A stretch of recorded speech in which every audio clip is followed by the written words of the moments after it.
Alon ya había logrado todos sus objetivos en la Torre Azul. Quería obtener el artefacto escondido en la cámara subterránea de la torre, y ahora que lo tenía, no había razón para que se quedara más tiempo. Decidió abandonar la torre de inmediato, en parte porque tenía razón para quedarse, pero también porque Peña, que estaba molesta, podría causar problemas si se quedaba. Aunque sabía que no era una persona completamente irracional, siempre existía la posibilidad de que algo inesperado pudiera suceder. Pensó de esta manera justo antes de lidiar con el artefacto y soltó un suspiro de alivio secreto. Pero entonces, ¿qué es esto? Es una poción que he hecho. Aaron la miró, forzando una sonrisa a pesar de su mirada penetrante, y luego recogió la botella de poción de la mesa. El líquido dentro era de un azul profundo y emitía un resplandor blanco cuando se agitaba ligeramente. Esto es una poción mágica de recuperación y de gran valor además. En este mundo, las pociones mágicas no funcionan de inmediato como en otros juegos.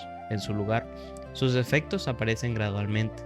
Por lo tanto, sería más preciso llamarlas pociones de mejora de recuperación mágica, en lugar de simplemente pociones de recuperación.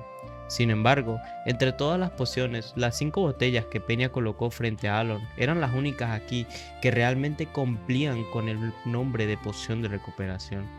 La poción de mayor calidad que tenía podía restaurar algo de poder mágico casi al instante, solo con beberlo. Estas pociones, que se llamaban pociones de recuperación, pero en realidad eran pociones de mejora, eran increíblemente caras. Alon había intentado comprar una de estas una vez cuando se sentía incómodo por solo poder usar magia una vez al día, pero el precio casi lo hizo desmayarse. Creo que el costo de estas 2 botellas por sí sola podría comprar una pequeña villa. Mientras miraba la poción por un rato, dirigió su mirada hacia Peña. Su sonrisa torpe reveló un atisbo de nerviosismo y tan pronto como él la miró, ella habló. ¿Te ha gustado? Entiendo que es una poción de alta calidad, pero ¿por qué me la muestras? Te la estoy dando. ¿En serio? Por supuesto. Un signo de interrogación apareció en la mente de Alon. Podía entender en parte por qué su actitud había cambiado inmediatamente después de que él cerrara el artefacto. Podría haber sentido un poco de gratitud o asombro, ya que el método para cerrar el artefacto era desconocido hasta ahora. Pero para Alon, el comportamiento actual de Peña no parecía surgir en absoluto de la gratitud o el asombro. ¿Me está malinterpretando como ese mago que vino con Lady Zenonia la última vez? Con este pensamiento en mente, Alon habló. Solo para aclarar, soy un mago de segundo rango. A lo que Peña responde, sí, lo sé. Por supuesto, eres un mago de segundo rango. Cuando él abrió la boca, sospechando que ella podría estar equivocada, Peña asintió, con entusiasmo, como si hubiera estado esperando que él dijera eso, dejándolo aún más confundido. Al ver su asentamiento tan sincero, Alan no pudo evitar preguntarse si solo estaba tratando de halagarlo. Sin embargo, la expresión de Peña no parecía en absoluta juguetona. En otras palabras, estaba claro que Peña no se había equivocado en nada, lo que más confundió a Alon. He jurado que mantendré en secreto lo que vi antes, absolutamente sin ninguna duda, continuó Peña. Alon respondió, no es necesario hacer una promesa así. No, por favor, hazme prometerlo. Quiero prometer. Si es necesario, incluso puedo jurar por mi magia. Lo haré aquí y ahora mismo. Espera, aguanta. Antes de que Alon pudiera terminar de hablar, Peña rápidamente comenzó a reunir su poder mágico. El repentino estallido de magia intensa llenó la oficina, haciendo que el corazón de Alon se detuviera un momento, y antes de que pudiera decir algo, Peña ya había hecho un juramento mágico. ¿De verdad está llegando tan lejos solo para mantener en secreto el método para cerrar el artefacto? Claro, el artefacto es un misterio para ellos en este momento, pero por fuera, Alon permanecía impasible, pero por dentro estaba completamente desconcertado. Se dio cuenta de que Peña claramente estaba malinterpretando algo. ¿Ves? Soy buena para cumplir promesas. Mantendré este secreto absolutamente. Está bien. Al ver a Penny hablar tan desesperadamente después de hacer su juramento, Alon solo pudo asentir con calma en respuesta. No había señales de que su malentendido se aclarara pronto. Así, Alon salió de la Torre Azul con 5 botellas de poción de recuperación mágica y el artefacto que buscó. Montando en el carruaje de regreso a la finca del conde desde la Torre Azul, Alon naturalmente echó un vistazo al brazalete en su muñeca.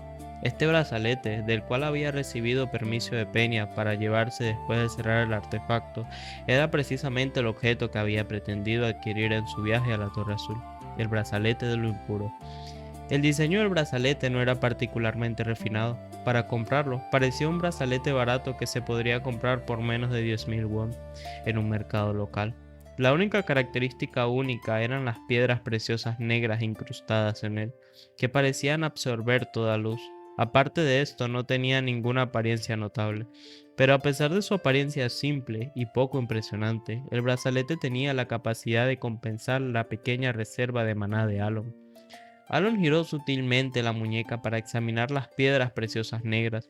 Aunque no eran visibles a simple vista, una tenue energía azul podía verse ondulando a través de las piedras si se miraban de cerca.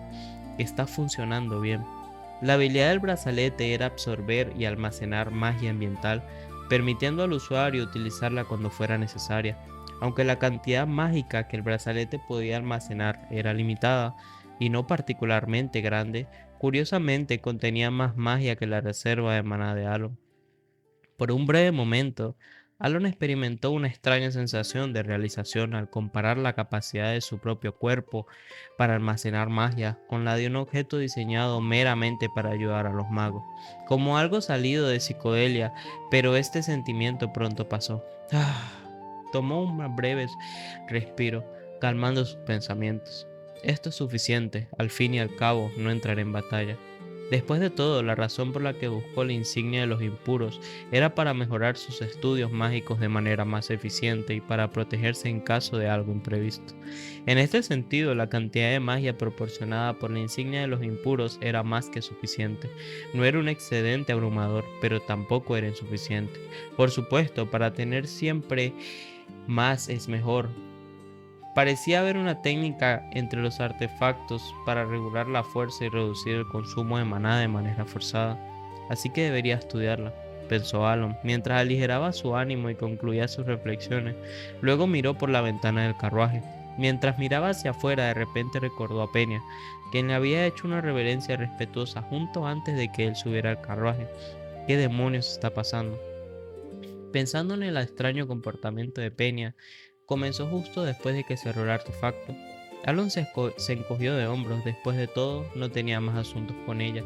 Observó brevemente el bosque afuera, bañado por la suave luz del sol, meciéndose suavemente en un sutil tono verde. Era un cálido día de primavera. Mientras Alon regresaba a la finca del conde de Palatio, dos mujeres estaban sentadas una frente a la otra en la oficina de la residencia del duque de Altía. Una era Roria, la jefa de la casa del duque, quien había absorbido por completo el poder de la familia Altía y asumido la autoridad del antiguo duque. La otra era Calia, la dama de la familia del conde de Senonia, o más precisamente, la gobernante de facto de la casa de Senonia. Ha pasado un tiempo, saludó Calia. En efecto, respondió Roria. Las dos intercambiaron saludos casuales bajo circunstancias normales. Esto habría sido impensable. Roria ya había heredado el título nobiliario y era duquesa, mientras que Calia seguía siendo condesa y ni siquiera había asumido oficialmente el título de su familia. Sin embargo, a pesar de esto, Roria no parecía en absoluto molesta por la falta de respeto no formal. La razón era que Roria sabía que Calia tenía el control total sobre la casa de Senonia. Además, en el bajo mundo el nombre del conde de Senonia era ligeramente más prominente que el del duque Altía. Pero sobre todo, Roria permitió que Calia hablara de manera informal porque ambas servían a la misma persona, el conde Palatio.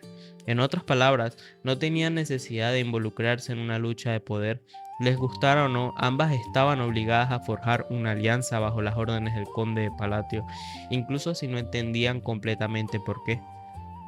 Aunque solo se dieron cuenta de que la frase "conoce al duque de Altía" significaba formar una alianza después de que su conversación revelara que ambos estaban bajo el conde de Palatio, entendieron que determinar la jerarquía por debajo de un número uno absoluto no tenía sentido. Entonces, ¿por qué viniste hoy?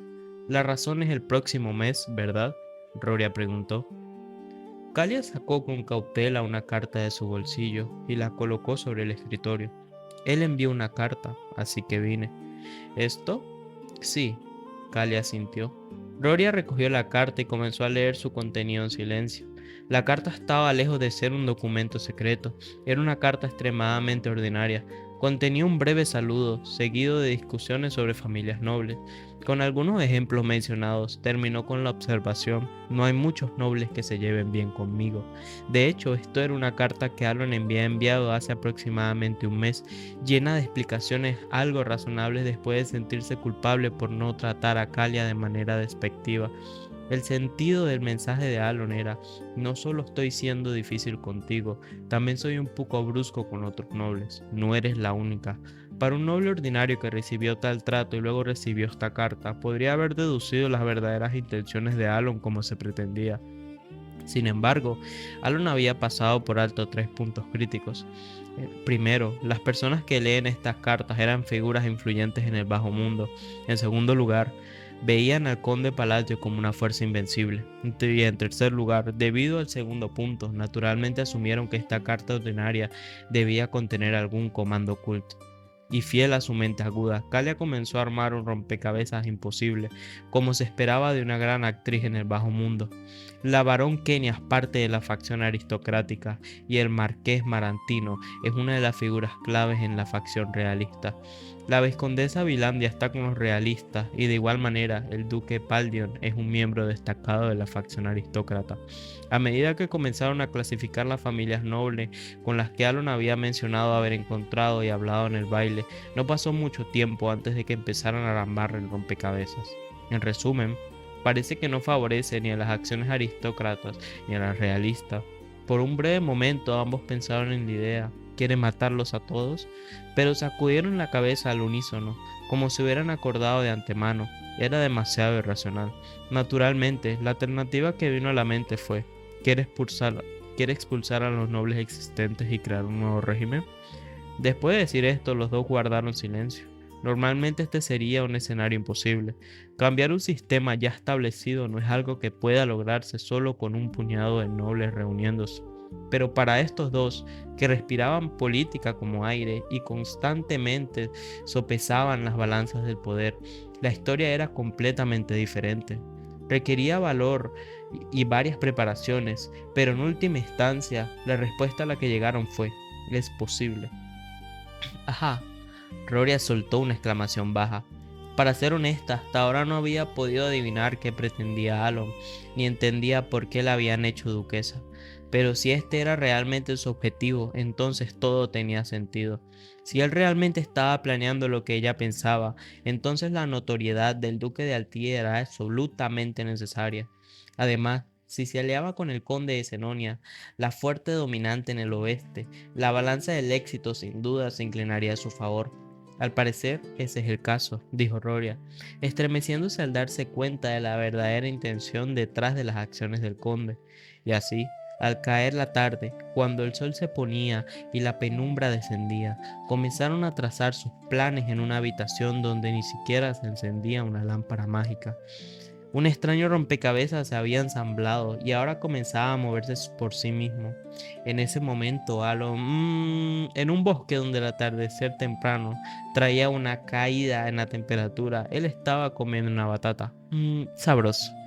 Contemplando ajeno a todo, su pequeño comentario al morder la batata se desvaneció en el bosque. Ha pasado un mes desde que Alon regresó de la Torre Azul. Habiendo adquirido la insignia de los impuros, Alon ahora podía usar magia 3 veces al día, y al gestionar cuidadosamente su maná, incluso podía usarla hasta 4 veces. Hoy se dio cuenta de una de las nuevas reglas sobre las frases. Incluso si la misma frase no se superpone, usar una frase similar puede producir un efecto similar al de la superposición.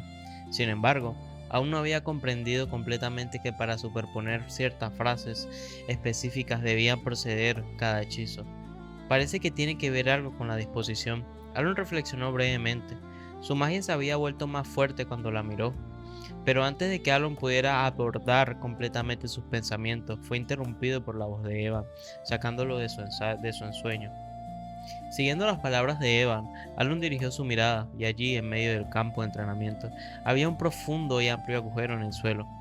Un hechizo de segundo nivel no debería ser tan poderoso, ¿verdad? Bueno, siempre he usado hechizos que no parecen hechizos de segundo nivel, pero hay una diferencia notable entre ahora y hace unos meses. Alon miró el suelo hundido. De hecho, por alguna razón, he sentido que mi magia ha estado volviéndose más fuerte. El hechizo con el que Alan había estado experimentando era gravedad, un hechizo de gravedad de segundo nivel. Sin embargo, incluso la magia de gravedad de segundo nivel no debería ser lo suficientemente poderosa como para aplastar a una persona o esculpir el suelo de esa manera, incluso si el poder estaba enfocado. En otras palabras, era imposible que gravedad creara un hoyo así en el suelo. No es solo un aumento en la eficiencia, por supuesto. Alon había estado refinando diligenciadamente sus habilidades mágicas y su dominio había mejorado rápidamente, pero la eficiencia solo mejoraba la precisión y la capacidad de realizar el hechizo, no el poder bruto del mismo. El aumento de poder de las frases, bueno, eso sí existe, pero tampoco es eso. Durante los últimos 4 meses, Alon había estado usando consistentemente frases similares en sus hechizos. Durante las últimas 2 semanas, había estado usando frases casi idénticas en rotación. Alon tenía una referencia con la que comparar y cuando lo hacía, podía notar que su magia había estado fortaleciéndose constantemente. Era sutil, pero como un gráfico que muestra una tendencia ascendente gradual, su magia estaba mejorando poco a poco. No puede ser solo que me haya familiarizado más con las frases y eso las haya hecho más fuertes, ¿verdad? Una de las conclusiones a las que Alon había llegado después de tantos años de estudiar frases era que estaban más cerca de los encantamientos que de los hechizos en sí. Cuando más se recitaba una frase, más servía como un desencadenante para alterar o añadir una característica especial a un hechizo, no algo que hiciera el hechizo más fuerte a través del dominio. Entonces, su creciente dominio de las frases no podía explicar el creciente poder de su magia. Esto lo llevó a considerar varias posibilidades. En este mundo, solo hay 2 razones por las que el poder de alguien podría aumentar repentinamente, ya sea el favor divino o por obtener compensación de una maldición. Descartaré la primera opción. Aunque era un conde, Alon era solamente un noble de un pequeño reino, y en este momento incluso estaba siendo sutilmente ignorado por el bajo mundo, por lo que recibía el favor divino no parecía plausible. Entonces eso deja tener compensación de una maldición sufrida por algún tipo de pérdida. Ante este pensamiento, la expresión de Alon se volvió inquieta, pero rápidamente sacudió la cabeza. En este mundo, obtener compensación de una maldición significaba ya sea recibir una de alguien que se sacrifica o colocar una maldición sobre uno mismo. Incluso la maldición era un ritual utilizado solo en el este, y en este momento nadie con quien Alon estuviera conectado tenía vínculos con el este. En resumen, ni lo uno ni lo otro se aplicaba a él. Alon se lo recordaba repetidamente, así que la conclusión a la que llegó fue: supongo que hoy simplemente estoy en buena forma. ¿Eso es todo? Eso es todo. No hay razón para que mi magia se vuelva más fuerte. Era negación. Escuché que llegó una carta de Yutia hoy. Debería ir y leerla. Con eso decidió dejar de lado su investigación mágica y se dirigió a su oficina para leer la carta de Yutia. Mientras tanto, en el Santo Reino de Rosario, a diferencia del Santo Imperio de Bartiacan, que se encontraba más allá del imperio y adora al sol como su deidad principal, Rosario venera a Sironia, la diosa que simboliza la luna y la paz. Frente al convento ubicado al este de su capital, la ciudad conocida como la Ciudad Blanca debido a que todos sus edificios son de un blanco puro, se encontraba un caballero sagrado.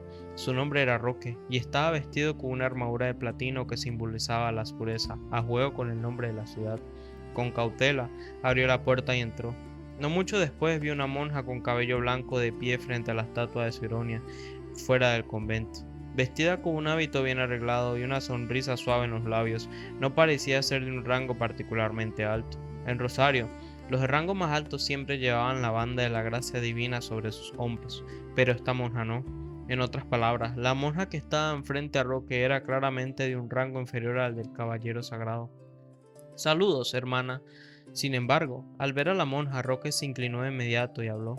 Hola, señor Roque, ¿ha estado bien? La monja sonrió mientras aceptaba el saludo del caballero. Era una situación inusual. Sin embargo, ni Roque ni la monja expresaron ninguna duda sobre la situación. En cambio, les parecía completamente natural. Sí, gracias a ti, hermana, pude salvar a 8 niños y 25 vidas en un pequeño pueblo al este. Eso es maravilloso, y es todo gracias a ti, hermana. Para nada, fue usted quien lo salvó, Sir Roque. Su voz era suave, pero Roque mantenía una expresión resuelta como si estuviera decidido a mantener su convicción. Volvió a hablar.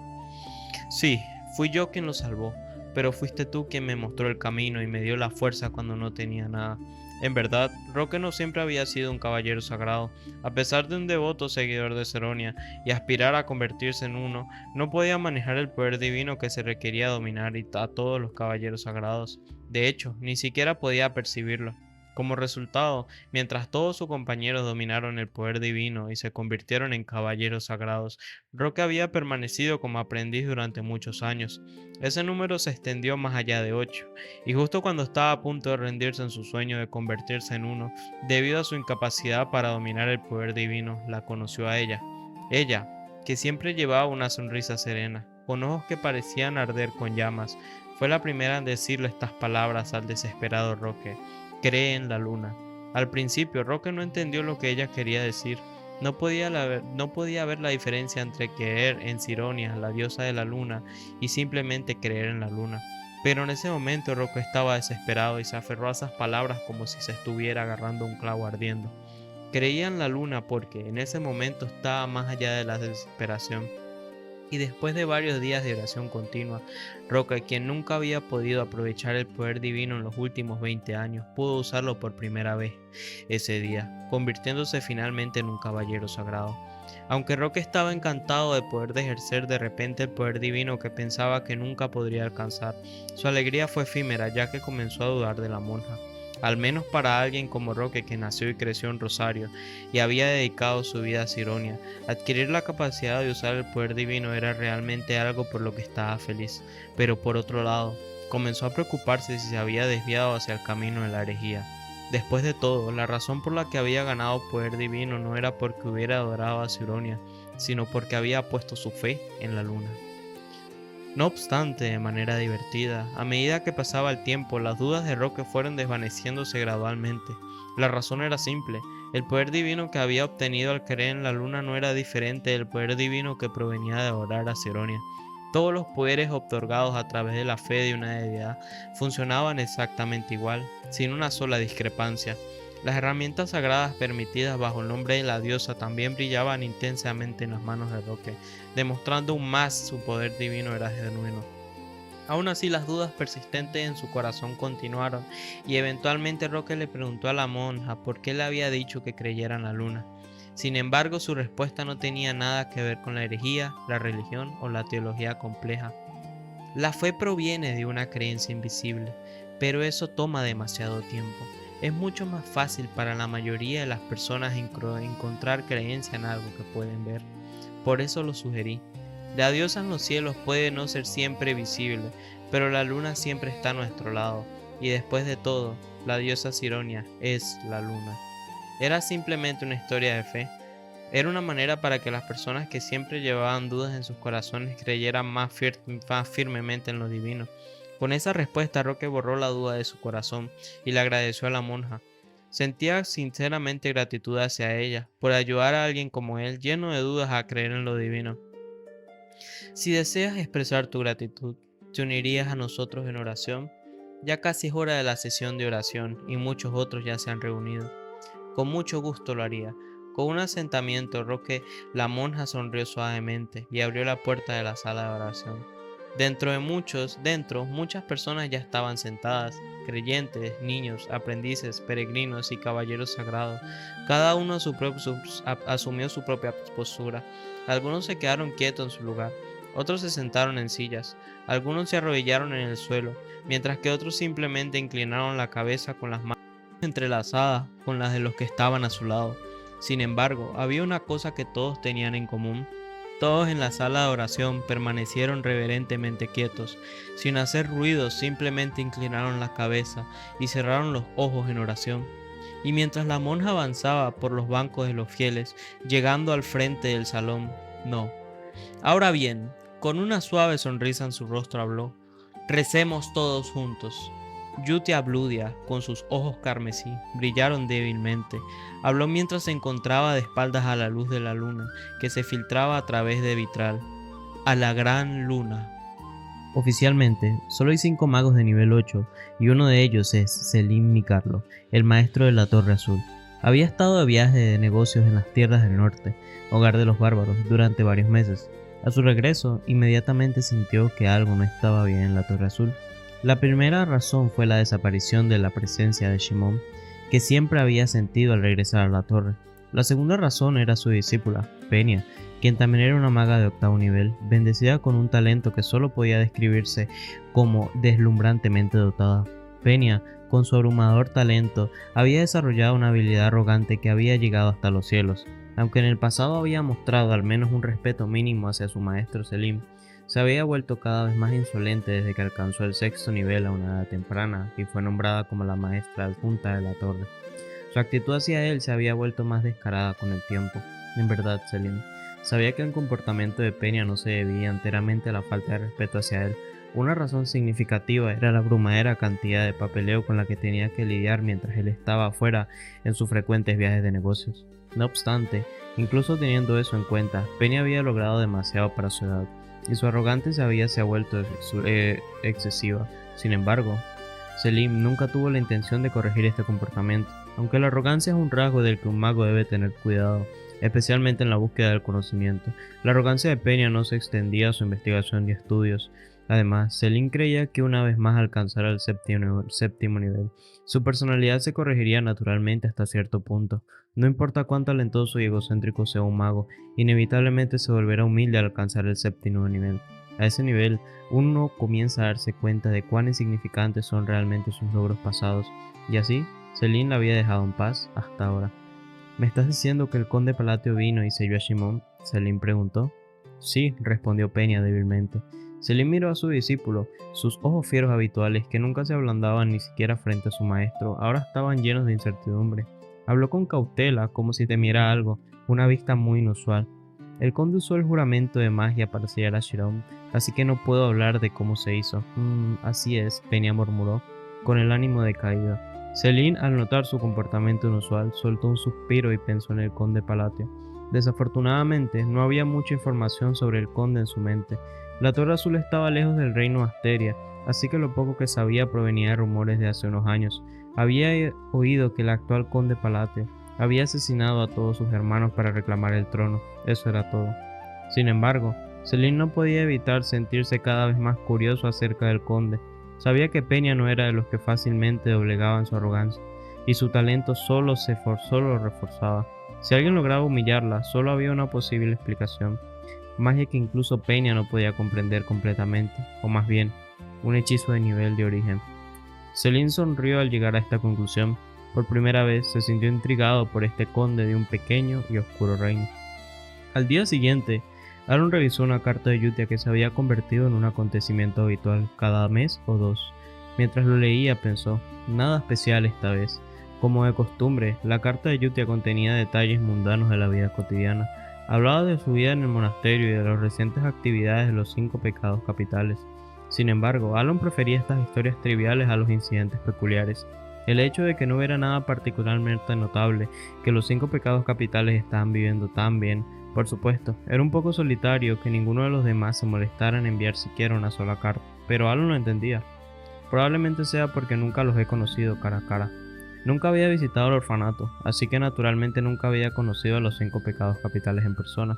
Aunque había pronunciado un apoyo financiero sustancial, desde su perspectiva, Aaron probablemente solo era visto como un amable benefactor. De hecho, pensó que ni siquiera podrían verlo como un benefactor, sino más bien como un tipo simpático del pasado. Aún así, le molestaba mucho. Su objetivo nunca fue ganar el afecto de los 5 pecados. Su objetivo principal era guiarlos por el camino correcto, asegurándose de que no se destruyeran los reinos. Dado que ese objetivo ya se había logrado, no había necesidad de arrepentirse. Aún así, Aaron no pudo evitar sentirse un poco sentimental.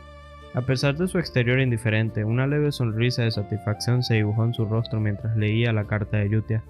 Los demás nunca habían enviado una carta desde el principio, pero a Yutia, a pesar de vivir la vida de una monja, le había escrito consistentemente una vez al mes.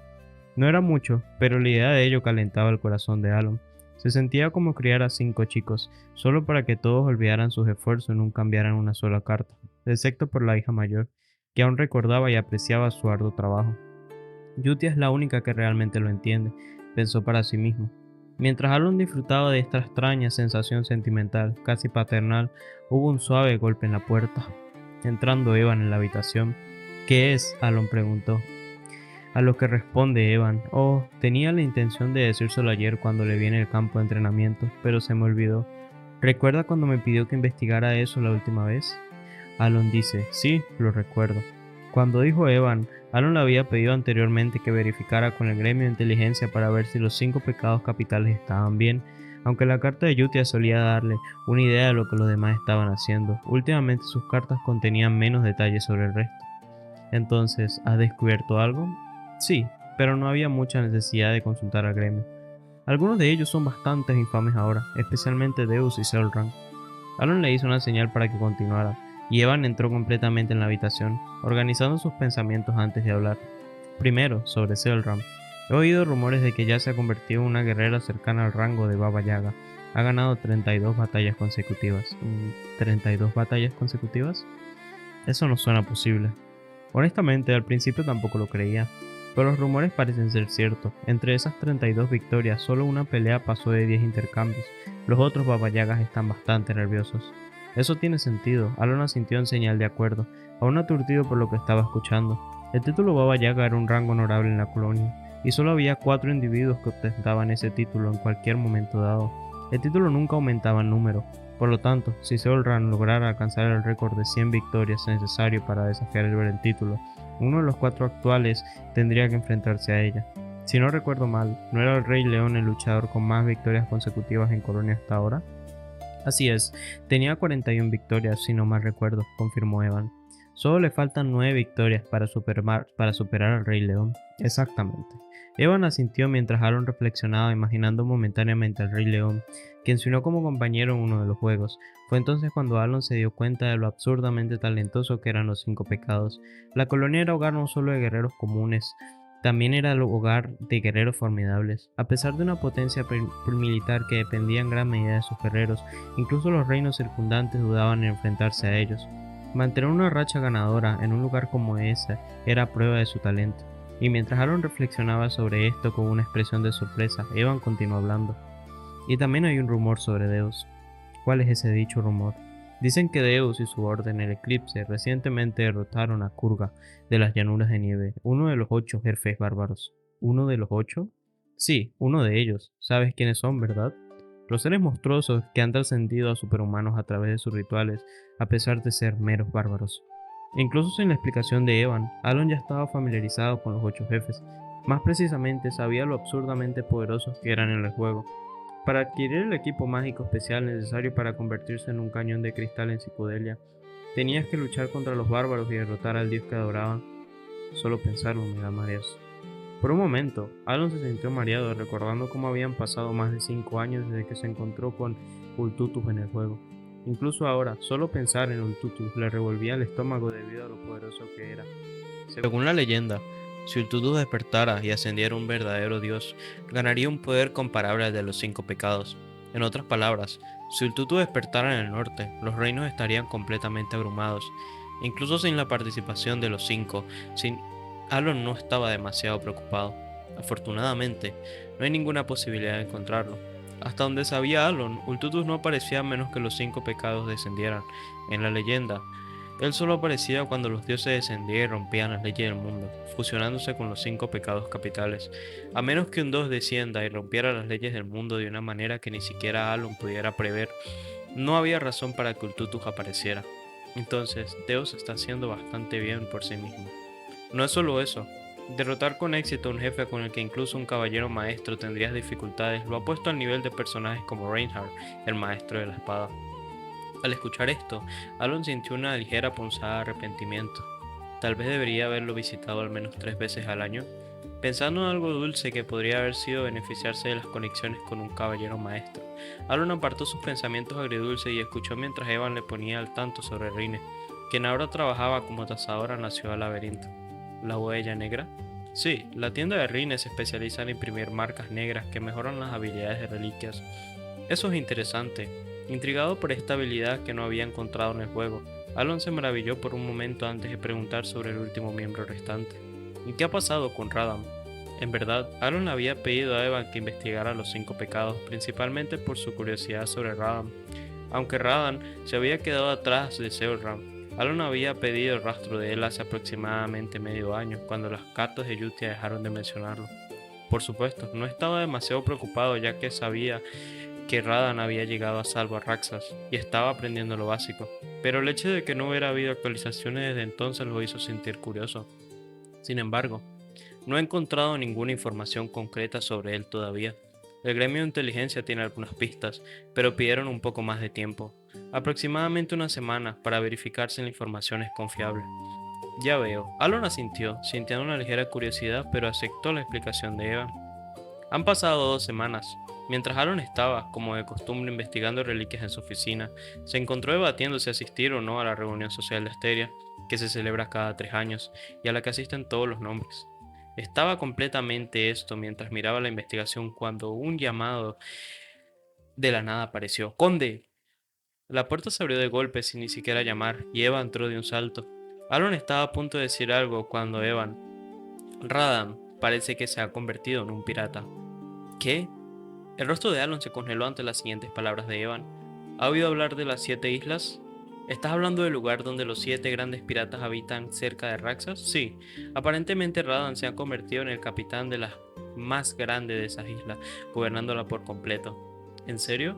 Por supuesto. Al escuchar la confirmación de Evan, un post particular de internet pasó por la mente de Alon. Un post que había visto hace mucho tiempo sobre un niño que, después de recibir 8 años de donaciones constantes de UNICEF, se había convertido en un pirata somalí. Alon, ahora paralizado con la realización de que Radan se había convertido en un gran pirata, sentía que realmente podía empatizar con el autor de esa publicación. Solo para estar seguros, ¿cuál es la probabilidad de que la información sea incorrecta? Parece que no hay ninguna. Escuchando las palabras de Evan, Alon pensó, ¿por qué Radan de repente se convirtió en pirata? La razón por la que Alon envió a Radan a la ciudad fronteriza de Raxam fue en parte debido a su talento único para el rastreo, pero también fue porque pertenecía al clan del dios del mar. En el contexto del juego, el clan del dios del mar era extremadamente raro, solo con unos pocos individuos en todo el continente. Aunque se parecían a los humanos, su verdadera identidad era difícil de discernir a primera vista. Sin embargo, Alon, que había jugado al juego varias veces y se había sumergido en la historia, sabía que Radan era parte de este clan, por lo que le recomendó la profesión de cazador de tesoros. Como miembro del clan del dios del mar, Radan podía respirar bajo el agua, y con su habilidad para rastrear, Alon pensó que si podía recuperar las reliquias sumergidas, ganaría dinero fácilmente. Además, la naturaleza de un cazador de tesoros significaba que una vez que encontrabas oro, podías vivir una vida cómoda. Así que Alon le regaló a Radan una reliquia especializada en rastreo. Pero ahora Radan se había convertido en pirata, no cualquier pirata, sino uno de los grandes piratas de los 7 archipiélagos. Ahora es una figura más grande que la del conde Palatio jamás fue. En efecto, estuve de acuerdo, Evan. Los piratas de los 7 archipiélagos eran teóricamente como señores que gobernaban sobre sus respectivas islas, cada uno de los cuales podría considerarse un pequeño dominio. Además, su destreza en el combate naval era tan formidable que incluso en el imperio, conocido por su poderío militar, no podía menospreciarlos. Los capitanes que gobernaban los archipiélagos eran superhumanos, comparables a los maestros de la espada o a las tribus bárbaras, superando los límites de los hombres ordinarios. Aún más preocupante era que se decía que los capitanes actuales eran mucho más fuertes que sus predecesores. Mientras Alon consideraba todo esto, una pregunta surgió en su mente.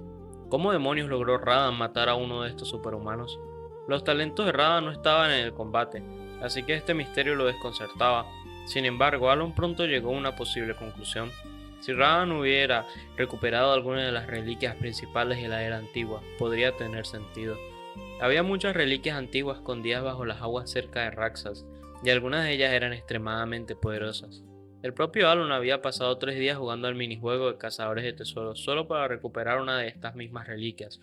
Aunque eventualmente se cansó del minijuego y nunca volvió a tocarlo, la reliquia que obtuvo había valido la pena. Entonces, si Radan hubiera usado una poderosa reliquia para derrotar a un capitán y tomar su lugar, eso sería algo comprensible.